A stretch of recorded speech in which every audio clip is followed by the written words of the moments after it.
আমরা আজ আলোচনা করব স্ট্যাটিক জিকের এই স্পোর্টস নামক যে সেকশন, এই স্পোর্টস নামক সেকশনের পার্ট নাম্বার 9। আমি বলেছিলাম যে টোটাল আমরা কিন্তু এই স্পোর্টসের 10টা পার্ট কমপ্লিট করব। তো আজকে থাকছে তোমাদের এই পার্ট নাম্বার 9। হ্যালো এভরিওয়ান, তোমাদের সকলকে জানাই স্বাগত বিএসএসিআই কম্পিটিটিভ ইউটিউব চ্যানেলে। তোমাদের সকলকে গুড ইভিনিং, সকলকে শুভ সন্ধ্যা। তো যেখানে আমরা মোটামুটি অনেক কটা প্রশ্ন ডিসকাশন করব, সঙ্গে থাকছে ডিটেল অ্যানালিসিসও। তো তোমরা যারা এখনো পর্যন্ত আমাদের হোয়াটসঅ্যাপ গ্রুপে জয়েন করোনি, অবশ্যই করে হোয়াটসঅ্যাপ গ্রুপে কিন্তু জয়েন করে ফেলো, এবং যারা নতুন চ্যানেলে জয়েন করেছো চ্যানেলটিকে সাবস্ক্রাইব করে পাশের বেল আইকনটিকে প্রেস করে রাখতে কিন্তু একদমই ভুলো না, ঠিক আছে?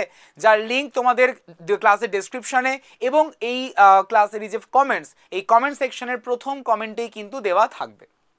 তো চলো শুরু করব। তো শুরু করার আগে তোমাদের বলে রাখি, যারা ক্লাসটিকে এখনো লাইক করনি তো do hit the like button everyone, এবং পাশাপাশি যারা ক্লাসটিকে শেয়ার করনি এখনো তো অবশ্যই করে ক্লাসটিকে শেয়ার করে দিও তোমাদের বন্ধুদের মধ্যে। তো চলো আজকের সেশনের প্রথম প্রশ্নের দিকে আমরা মুভ করি। প্রথম প্রশ্ন তোমাদের সকলের স্ক্রিনে বলা হয়েছে, player that stop the player that stop dribbling in handball have to pass or shot within. হ্যান্ডবলে ড্রিবলিং বন্ধ করে দেওয়ার খেলোয়াড়দের পাস বা শট নিতে হবে কত সেকেন্ডে? 5 সেকেন্ড, 10 সেকেন্ড, 30 সেকেন্ড না 3 সেকেন্ড? প্রশ্নে বলা হয়েছে যে players that stop dribbling in handball have to pass or shot within, কত সেকেন্ডের মধ্যে এটা করা হবে? 5 সেকেন্ড, 30 সেকেন্ড, 10 সেকেন্ড না 3 second? Which of the following should be the correct answer of this question? সকলে অবশ্যই করে আনসার করবে কমেন্ট সেকশনে, অর্থাৎ আমাদের চ্যাট সেকশনে। Right answer is option number D, অর্থাৎ 3 সেকেন্ড। 3 সেকেন্ড কিন্তু আমাদের সময় লাগে, মানে 3 সেকেন্ড আমাদের কিন্তু হয়, এবং এই 3 সেকেন্ডের মধ্যেই কিন্তু আমাদের এই জিনিসটি করা হয়ে থাকে। যদি আমরা দেখে থাকি যে যদি কোনো হ্যান্ডবল খেলোয়াড় ড্রিবলিং অর্থাৎ বল বাউন্সিং না করে 3 ধাপের বেশি সময় ধরেন, অথবা বলটি বাউন্স, শুটিং বা পাসিং না করে 3 সেকেন্ডের বেশি সময় ধরে রাখেন, তাহলে তাকে হাঁটা বলা হয়ে থাকে এবং বল দখল হারিয়ে দেওয়া হবে। এবং এই হ্যান্ডবলে ব্যবহৃত কিছু পরিভাষা রয়েছে। তো এই হ্যান্ডবলে ব্যবহৃত কিছু পরিভাষা বা আমাদের টার্মসের মধ্যে থাকছে আমাদের কি থাকছে? কোর্ট প্লেয়ার, থাকছে গোলরক্ষক, থাকছে কর্নার থ্রো, থাকছে ফ্রি থ্রো, থাকছে পেনাল্টি থ্রো, থাকছে আমাদের রেফারি থ্রো, থাকছে drive shot, goal, throw in, throw on, throw out etcetera. এরকম প্রচুর অনেক কটা কিন্তু আমাদের পরিভাষা বা টার্মস আমাদের রয়েছে। সকলে এগুলো কিন্তু নোট ডাউন করে নিও। পরবর্তী প্রশ্ন, অর্থাৎ question number 162। The length of a beach volleyball court is. একটি আমাদের beach volleyball court is 12 metre, 16 metre, 20 metre না 15 metre? The length of a beach volleyball court is 12 metre, 16 metre, 20 metre না 15 metre? কি হতে পারে আনসার? সকলে answer করবে অবশ্যই করে কমেন্ট সেকশন এভরিওয়ান, বলো। Right answer should be 16 metre. Option number B is the correct answer. 16 মিটারের কিন্তু আমাদের বিচ ভলিবল কোর্টের লেন্থ আমরা জানি। তো আমরা যদি দেখি যে 2 বা তার বেশি খেলোয়াড়ের দুটি দল কিন্তু আমরা দেখতে পাই, অর্থাৎ প্লেয়ার্সদের সংখ্যা এখানে আমাদের দুটি দলে 2 বা তার বেশি হতে পারে। যদি আমরা দেখি যে 1996 সালে 1996 এর যে গ্রীষ্মকালীন অলিম্পিক, এই গ্রীষ্মকালীন অলিম্পিক আটলান্টা থেকে একটি অলিম্পিক খেলা কিন্তু হয়েছে, এবং সৈকত ভলিবল বা বিচ ভলিবল হলো ভলিবল খেলার পরিবর্তিত একটি রূপ বা ধরন। বিচ ভলিবল হলো আমাদের ভলিবল খেলার পরিবর্তিত একটি রূপ। তো ভলিবল যা আমাদের কোর্টটির যে দৈর্ঘ্য এবং প্রস্থ, সেই দৈর্ঘ্য প্রস্থ কত? দৈর্ঘ্য হচ্ছে 18 মিটার লম্বা, এবং প্রস্থ হলো 9 মিটার প্রস্থ। দৈর্ঘ্য 18 মিটার এবং প্রস্থ হয়ে যাচ্ছে 9 মিটার। আমরা এখানে দেখি মোট কতজন খেলোয়াড়ের দুটি দল থাকে? মোট 6 জন খেলোয়াড়ের কিন্তু দুটি দল থাকে। 1964 সালে গ্রীষ্মকালীন অলিম্পিক অর্থাৎ টোকিও অলিম্পিকে থেকে একটি অলিম্পিক খেলা হয়েছে, এবং federation of international D volleyball অর্থাৎ ফিবা হলো আমাদের উভয় খেলার আন্তর্জাতিক একটি নিয়ন্ত্রক সংস্থা। তাহলে ফিবা অর্থাৎ ফেডারেশন ইন্টারন্যাশনাল ডি ভলিবল হয়ে যাচ্ছে উভয় খেলার আন্তর্জাতিক একটি নিয়ন্ত্রক সংস্থা। Question number 163। Pivoting is related to which of the following sports? Pivoting নিম্নলিখিত কোন খেলার সঙ্গে যুক্ত? হকি, ভলিবল, ব্যাডমিন্টন না বাস্কেটবল?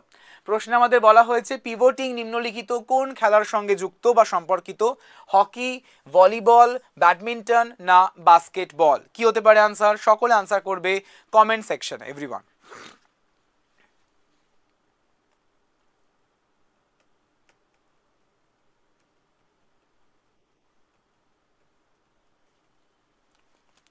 সঠিক উত্তর অপশন নাম্বার আমাদের D is the correct answer, it's basketball. Basketball সঠিক উত্তর আমাদের কিন্তু হয়ে যাচ্ছে। তো এই বাস্কেটবল পিভটিং হলো একজন মানে যখন একজন খেলোয়াড় স্থির হয়ে যায়, এক পা দিয়ে পা রাখে এবং যে পা মাটিতে থাকে তাকে পিভট ফুট বলা হয়। যে পা মাটিতে থাকে তাকে পিভট ফুট কিন্তু বলা হয়ে থাকে। ঠিক, তো বাস্কেটবল অর্থাৎ আমাদের বাস্কেটবলের কোর্টটা কত হয়? বাস্কেটবলের কোর্টটা হয় 28 মিটার দৈর্ঘ্য মানে দীর্ঘ এবং 15 মিটার প্রস্থ। 28 মিটার দীর্ঘ এবং 15 মিটার কিন্তু প্রস্থ থাকে এবং 5 জন সক্রিয় খেলোয়াড় দুটি দল। 1936 সাল থেকে এটা অলিম্পিকে কিন্তু যুক্ত হয়েছে। 1936 সাল থেকে এটি অলিম্পিকে কিন্তু যুক্ত হয়েছে। নেক্সট কোশ্চেন অর্থাৎ কোশ্চেন নাম্বার 164। কোশ্চেন নাম্বার 164 বলো। In all AIBA boxing competitions, the best time between each round is dash minute. 1, 2, 3 না 5? প্রশ্নে বলা হয়েছে যে সমস্ত AIBA বক্সিং প্রতিযোগিতায় প্রতিটি রাউন্ডের মধ্যে বিশ্রাম থাকে কত মিনিটের? 1 মিনিট, 2 মিনিট, 3 মিনিট না 4 মিনিট? সকলে আনসার করবে কমেন্ট সেকশন এভরিওয়ান। এবং যারা যারা এখনো পর্যন্ত ক্লাসটিকে লাইক শেয়ার করোনি অবশ্যই করে কিন্তু ক্লাসটিকে লাইক এবং শেয়ার করতে ভুলো না। ক্লাসটিকে লাইক এবং শেয়ার করতে কিন্তু একদমই ভুলো না। যারা যারা এখনো পর্যন্ত ক্লাসটিকে লাইক শেয়ার করোনি মানে চট জলদি করে ফেলো। যারা নতুন চ্যানেলে জয়েন করেছো অবশ্যই করে কিন্তু চ্যানেলটিকে সাবস্ক্রাইব করে পাশের যে বেল আইকন সেই বেল আইকনটিকে প্রেস করে রাখতে ভুলো না। সঠিক উত্তর option number A, it's 1। Option number এ অর্থাৎ 1 মিনিট। ক্লিয়ার? পরবর্তী AIBA অর্থাৎ AIBA বক্সিং প্রতিযোগিতা পুরুষদের ক্ষেত্রে 3 মিনিটের 3টি রাউন্ড এবং মহিলাদের ক্ষেত্রে 2 মিনিটের 4টি রাউন্ড কিন্তু হয়ে থাকে। বক্সিং প্রতিযোগিতায় পুরুষদের ক্ষেত্রে 3 মিনিটের 3টি রাউন্ড হয়, 3 মিনিটের 3টি রাউন্ড হয়, আর মহিলাদের ক্ষেত্রে 2 মিনিটের 4টি রাউন্ড হয়। 2 মিনিটের 4টি রাউন্ড হয় কাদের ক্ষেত্রে? মহিলাদের ক্ষেত্রে। পরবর্তী প্রশ্ন অর্থাৎ in tennis which of the following scores is a complete set? Tennis নিচের কোন স্কোরটি একটি সম্পূর্ণ সেট? 5-3, 6-4, 6-6 না 6-5? In tennis which of the following score is a complete set? 5-3, 6-4, 6-6 না 6-5? কোনটা হবে কারেক্ট আনসার?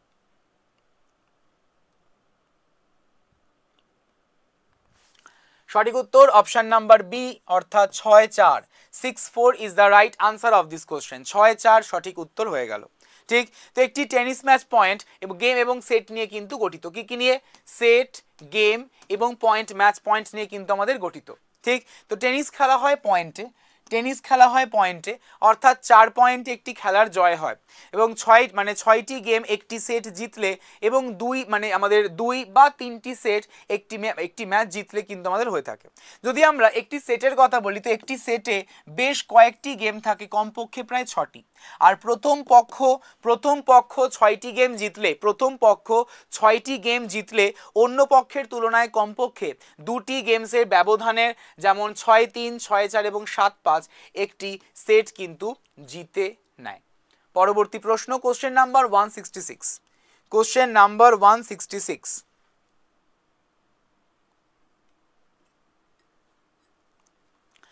যুব বক্সার বিভাগের জন্য বয়স সীমা কত? The age range of the youth boxer category is 15, 16, 19 না 15 থেকে 16, 19 থেকে 20, 17 থেকে 18 না থাকছে 13 থেকে 18। একটা বয়সের রেঞ্জ জানতে চাইছে। The age range for the youth boxer category, age range for the youth boxer category 15 থেকে 16, 19 থেকে 20, 17 থেকে 18 না 13 থেকে 18? কি হবে আনসার?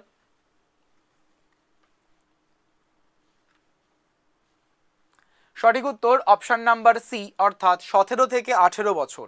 17 থেকে 18 বছর ইজ দ্য কারেক্ট আনসার। 17 থেকে 18 বছর is the correct answer of this question. তো AIBA যুব বিশ্ব বক্সিং চ্যাম্পিয়নশিপে 1979 সাল থেকে শুরু হয়েছিল এবং 1990 সাল থেকে দ্বিবার্ষিকভাবে এটি অনুষ্ঠিত হয়। ক্লিয়ার? নেক্সট প্রশ্ন অর্থাৎ question number 167, question number 167, in football when the ball strikes the frame of the goal or the referee and the remains within the goal and touch line it is.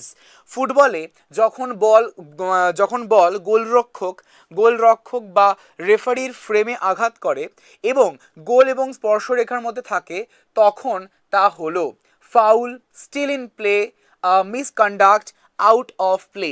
কি হতে পারে answer বলো? সকলে comment সেকশনে answer করতে থাকবে back to back, এবং সকলে কিন্তু ক্লাসটিকে লাইক শেয়ার করে ফেলো, এবং যারা নতুন চ্যানেলে জয়েন করেছো চ্যানেলটিকে সাবস্ক্রাইব করে পাশের বেল আইকনটিকে প্রেস করে রাখতে কিন্তু একদমই ভুলো না। Right answer is option number হয়ে যাচ্ছে আমার কাছে বি, অর্থাৎ স্টিল ইন প্লে। তখনও কিন্তু সে খেলার মধ্যেই থাকে, so option number B is the correct answer. তো এই ফুটবল সম্পর্কিত কয়েকটি গুরুত্বপূর্ণ পরিভাষা বা অন্যান্য শব্দ রয়েছে, যেমন থাকছে আমাদের বল টু হ্যান্ড, থাকছে আমাদের বাইসাইকেল কিক, থাকছে বক্স টু বক্স খেলোয়াড়, থাকছে চিট শট, থাকছে ক্লিন শট, থাকছে কোর, থাকছে ডামি রান। এই সবকটাই হয়ে যাচ্ছে ফুটবল সম্পর্কিত আদার্স অন্যান্য ওয়ার্ডস। Next, question number 168. What is the difference in the number of years between the summer and winter Olympic events? গ্রীষ্মকালীন এবং শীতকালীন অলিম্পিক ইভেন্টের মধ্যে বছরের সংখ্যার পার্থক্য কত? 1, 2, 4 না 3?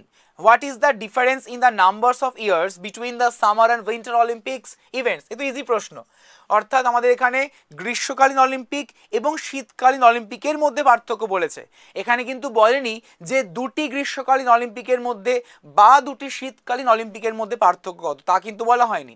বলা হয়েছে গ্রীষ্ম এবং শীতকালীন এই দুটি অলিম্পিকের মধ্যে পার্থক্য কত। এই দুটি অলিম্পিকের মধ্যে ডিফারেন্স হচ্ছে 2 বছরের হয়ে থাকে, মাত্র 2 ইয়ার্সের কিন্তু হয়, এবং দুটি গ্রীষ্মকালীন বা দুটি শীতকালীন অলিম্পিকের যে আমাদের পার্থক্য, সেই পার্থক্যটা হচ্ছে 4 বছরের বা 4 ইয়ার্সের। ঠিক, অলিম্পিক গেম সাধারণত প্রতি 4 বছর অন্তর অনুষ্ঠিত হয়, এবং প্রথম গ্রীষ্ম অলিম্পিক হয়েছিল 1896 সালের 6ই এপ্রিল এথেন্সে। গ্রিসের এথেন্সে কিন্তু হয়েছিল 6ই এপ্রিল 1896 সালে প্রথম গ্রীষ্ম অলিম্পিক। ঠিক, পরবর্তী প্রশ্ন, the height of the stamps in cricket is. ক্রিকেটে স্টাম্পের উচ্চতা কত? 28 ইঞ্চি, 20 ইঞ্চি, 25 ইঞ্চি না 22 ইঞ্চি? প্রশ্নে বলা হয়েছে যে the height of stamps in cricket is 28 inches, 20 inches, 25 inches না 22 ইঞ্চিস? বলো।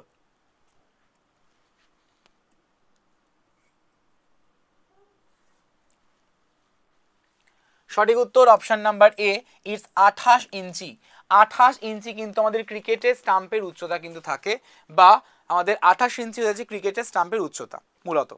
ঠিক, পরবর্তী প্রশ্নে চলে আসছে, অর্থাৎ কোশ্চেন নাম্বার 170, 170। কোশ্চেন নাম্বার 170 বা 170, in which of the following Olympic games did India not win gold? নিম্নলিখিত কোন অলিম্পিক গেমসে ভারত স্বর্ণপদক জেতেনি? 1948, 28, 32 না 40? নিম্নলিখিত কোন অলিম্পিক গেমসে ভারত স্বর্ণপদক জেতেইনি? 1948, 1928, 1932 না 1960?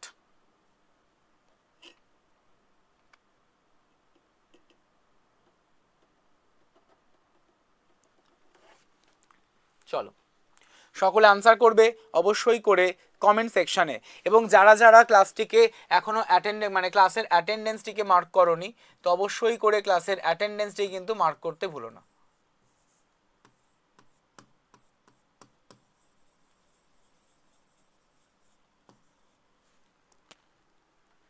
Right answer is option number D, 1960 সালে। 1960 সালে 60 সালে এই 4টে অপশনের মধ্যে 1960 সালে ভারত কোনো আমাদের সোনা জেতেইনি 1960-এর আমাদের অলিম্পিক গেমসে। ঠিক আছে, তো 1900 সালের পর থেকে ভারত অলিম্পিকে টোটাল 35টি কিন্তু পদক জিতেছে। 1900 সালের পর থেকে ভারতবর্ষ মোট 35টি কতগুলি 35টি মেডেল বা 35টি পদক কিন্তু জিতেছে। যদি আমরা ভারতের কিছু স্বর্ণপদক মানে স্বর্ণপদক বিজয়ীর কথা বলি, যদি আমরা ভারতবর্ষের কয়েকজন স্বর্ণপদক জয়ের কথা বলি, তার মধ্যে পড়ছে অবশ্যই করে কি পড়ছে, অবশ্যই করে পড়ছে আমাদের জয়পাল সিং 1928 সালের আমস্টারডামে। যদি আমরা লাল বোখারির কথা বলি 1932-এর লস অ্যাঞ্জেলসে, ধ্যানচাঁদ 1936-এর বার্লিনে, কিষান লাল হচ্ছে 1948-এর লন্ডনে, রেড থাকছে আমাদের কেডি সিং 1952-র হেলসিঙ্কিতে থাকে। যদি আমরা বলবীর সিং সিনিয়রের কথা বলি, তাহলে বলবীর সিং সিনিয়র 1956 সালের মেলবর্নে, চরণজিৎ সিং 1964 সালের টোকিওতে, বাসুদেব ভাস্করন 1980 সালের মস্কোতে, অভিনব বিন্দ্রা হচ্ছে 2008 সালের বেজিংয়ে, এবং অবশ্যই করে নীরাজ চোপড়া 2020 সালের টোকিওতে পেয়ে গেছে আমাদের স্বর্ণপদক।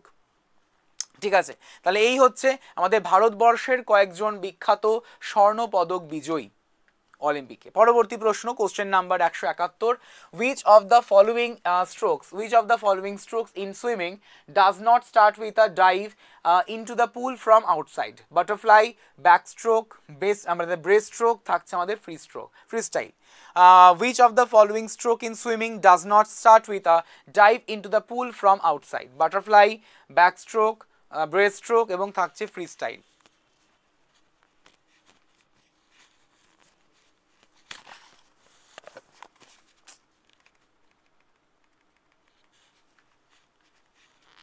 Right answer is আমাদের breaststroke. Option number B is the correct answer of this question. Option number B is the correct answer of this question. তো আমাদের ব্যাকস্ট্রোক হচ্ছে আমাদের একটা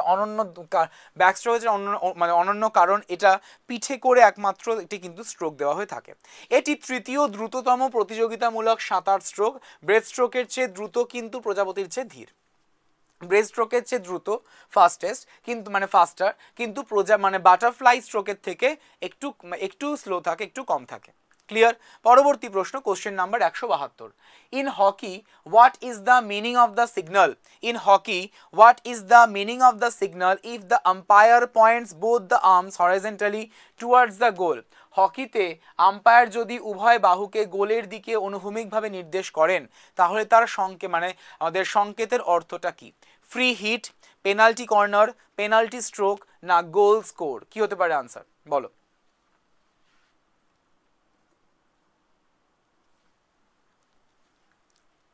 সঠিক উত্তর option number B is the correct answer, is penalty corner. Penalty corner is the right answer of this question. তো হকিতে আম্পায়ারের অনেক কটা সংকেত আমরা দেখতে পাই, অনেক কটা তিনি আমাদের ইঙ্গিত করেন। যেমন থাকছে আমাদের ফ্রি হিট, এক হাত অনুভূমিকভাবে উঁচু করে এবং মুখের স্তরে খোলা হাত দিয়ে দিক নির্দেশ করে, ঠিক আছে, করেন। যদি আমরা পেনাল্টি স্ট্রোকের কথা বলি, পেনাল্টি স্ট্রোকটা কি? পেনাল্টি স্ট্রোক হচ্ছে এক হাত পেনাল্টি স্পটের দিকে নির্দেশ করে এবং অন্যটি সরাসরি বাতাসের দিকে নির্দেশ করে। যদি আমরা গোল করার কথা বলি, অর্থাৎ আমাদের উভয় বাহুকেই মাঠের কেন্দ্রের দিকে অনুভূমিকভাবে নির্দেশ করে। তাহলে এই হচ্ছে আমাদের হকিতে আম্পায়ারের কিছু সংকেত, হকিতে আম্পায়ারের কিছু সংকেত। ক্লিয়ার? পরবর্তী প্রশ্ন, কোশ্চেন নাম্বার 173, অর্থাৎ নিম্নলিখিত কোন খেলাটি প্রথমে পুনা নামে কিন্তু পরিচিত ছিল? নিম্নলিখিত কোন খেলাটি প্রথমে পুনা নামে পরিচিত ছিল, বলো?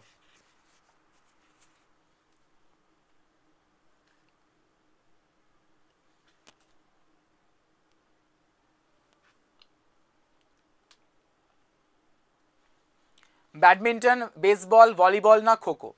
সঠিক উত্তর option number A is the correct answer, অর্থাৎ badminton. Badminton is the right answer. তো ব্যাডমিন্টনের যে আধুনিক সংস্করণ, এই আধুনিক সংস্করণটির উৎপত্তি ভারতবর্ষের পুনে শহরে এবং প্রাথমিকভাবে এটি পুনা বলা হতো। এটা প্রথমে আমাদের সংস্করণটি উৎপত্তি হয়েছিল ভারতবর্ষের পুনে শহরে এবং এটাকে বলা হতো পুনা, যা 1860-এর দশকে ভারতের নিযুক্ত ব্রিটিশ সেনার কর্মকর্তারা কিন্তু আমাদের এটাকে খেলেছিলেন। যদি আমরা বলে থাকি যে 1873 সালে ডিউক অফ বিউফোর্ট তার দেশের সম্পত্তি ব্যাডমিন্টন হাউসে এই খেলাটি চালু করেন, যেখান থেকে এই খেলার নামকরণ কিন্তু করা হয়েছে। পরবর্তী প্রশ্ন, কোশ্চেন নাম্বার 174, নিম্নলিখিত কোন খেলোয়াড় ব্যাডমিন্টনের সঙ্গে যুক্ত? কে শ্রীকান্ত, সংকল্প গুপ্তা, মনিকা বাত্রা, অর্চনা, কামাত। বলা হয়েছে which of the following players is associated with badminton, নিম্নলিখিত কোন খেলোয়াড় ব্যাডমিন্টনের সঙ্গে যুক্ত? আমাদের কে শ্রীকান্ত, সংকল্প গুপ্তা, মনিকা বাত্রা, না থাকছে অর্চনা কামাত। সকলে আনসার করবে অবশ্যই করে আমাদের কমেন্ট সেকশনে, বলো।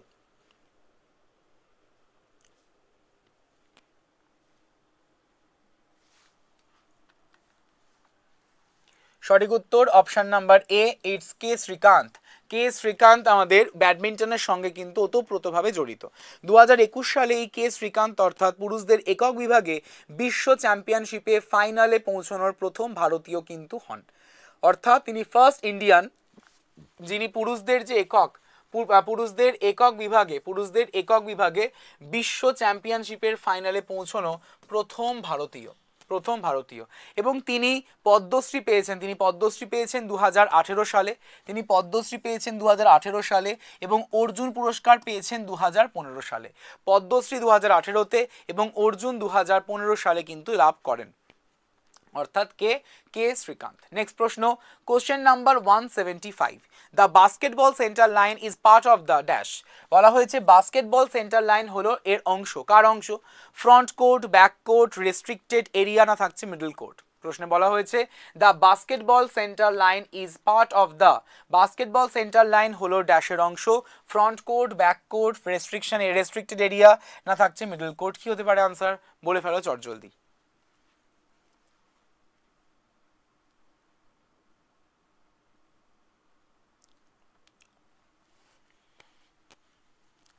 Right answer should be option number B, অর্থাৎ backcourt. Backcourt is the correct answer of this question.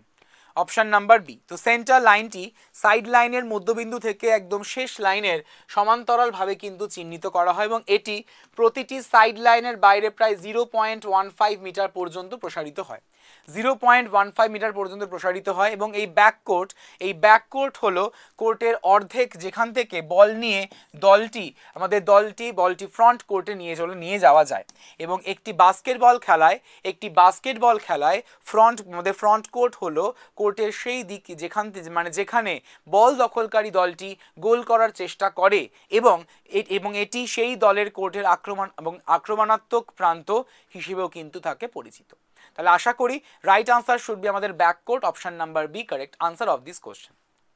তাহলে আশা করি সকলের বোঝা গেছে, সকলে বুঝতে পেরেছো। তো আজকে আমাদের এই হচ্ছে প্রশ্নের সংখ্যা বা প্রশ্নগুলো আমরা আলোচনা করলাম, সঙ্গে ছিল ডিটেল অ্যানালিসিস বা ডিটেল ডিসকাশন। তোমরা যারা এখনো পর্যন্ত আমাদের হোয়াটসঅ্যাপ গ্রুপে জয়েন করোনি, অবশ্যই করে তোমরা হোয়াটসঅ্যাপ গ্রুপে কিন্তু জয়েন করে ফেলো, যার লিঙ্ক দেওয়া রয়েছে তোমাদের এই ক্লাসেরই ডেসক্রিপশনে এবং পাশাপাশি ফার্স্ট কমেন্টে পিন করে। তো এবং যারা তোমরা এই ক্লাসের পিডিএফস পেতে চাইছো, অবশ্যই করে পিডিএফটা পাওয়ার জন্য BSSEI কম্পিটিটিভ নামক যে অ্যাপ, সেই BSSEI কম্পিটিটিভ অ্যাপে কিন্তু জয়েন করতে ভুলো না, কারণ এই অ্যাপ থেকেই তোমরা কিন্তু ডাউনলোড করে নিতে পারবে এই ক্লাসের পিডিএফটা, ঠিক আছে। এবং যেখান থেকে তোমরা ফ্রি ব্যাচ পেয়ে যাবে আমাদের ফ্রি পিডিএফস, এবং অবশ্যই করে ফ্রি ম্যাগাজিনস তো পেয়ে যাবেই, ঠিক আছে। তার জন্য অবশ্যই BSSEI কম্পিটিটিভ অ্যাপ এটিকে ডাউনলোড করে নিও, যার লিঙ্কও তোমাদের ডেসক্রিপশনে দেওয়া রয়েছে। যারা ডেইলি, উইকলি এবং মান্থলি বেসিসে কারেন্ট অ্যাফেয়ার্স পেতে চাইছো, তো আবার MCQs ফরম্যাটে এবং PDF ফরম্যাটে, তো অবশ্যই করে ভিজিট করতে পারো vlog.bssei.in এই ওয়েবসাইটে। এছাড়া যে কোনো রকমের কম্পিটিটিভ এক্সামিনেশন বা টিচিং এক্সাম রিলেটেড আপডেট পেতে চাও, তাহলেও কিন্তু ভিজিট করতে পারো সেম সাইট, অর্থাৎ vlog.bssei.in। তাহলে তোমাদের সঙ্গে আমার আবারও কিন্তু দেখা হচ্ছে পরবর্তী ক্লাসে। সকলে ভালো থেকো, সুস্থ থেকো, সাবধানে থেকো। Thank you so much everyone, have a great day. এবং অবশ্যই করে তোমরা তোমাদের ভ্যালুয়েবল ফিডব্যাক জানাতে ভুলো না কমেন্ট সেকশনে। Thank you everyone, have a great day. Thank you everyone.